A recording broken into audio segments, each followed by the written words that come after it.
On Wednesday of last week, the Securities and Exchange Commission indicted the former Rhode Island EDC and the Wells Fargo Bank for fraud in the matter of the moral obligation bonds floated in the ill-fated 38 Studios matter.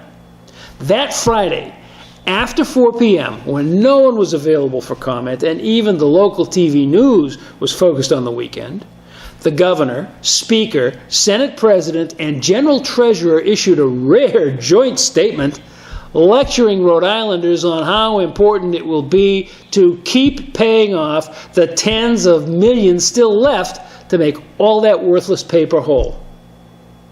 Are you kidding me? The legislature chose moral obligation bonds in the first place because there is no legally binding requirement that the taxpayers stand behind them. Okay. The real reason was probably because they could issue that flavor of bond without first getting voter approval.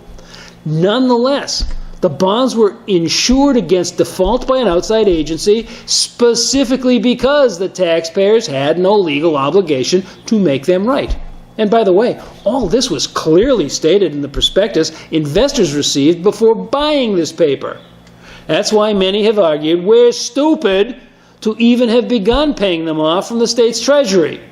Now, this array of state elected officials is delivering a sermon on the fact that even if it proves these financial instruments were a fraudulent scam from the get-go, we should still pony up.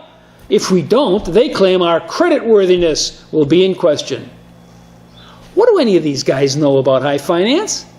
Narragansett's Mike Riley, a successful private investor and well-known commentator on the instincts of Wall Street, claims that it will make no difference whatsoever because each bond issue is analyzed individually on the merits of the equity that stands behind it.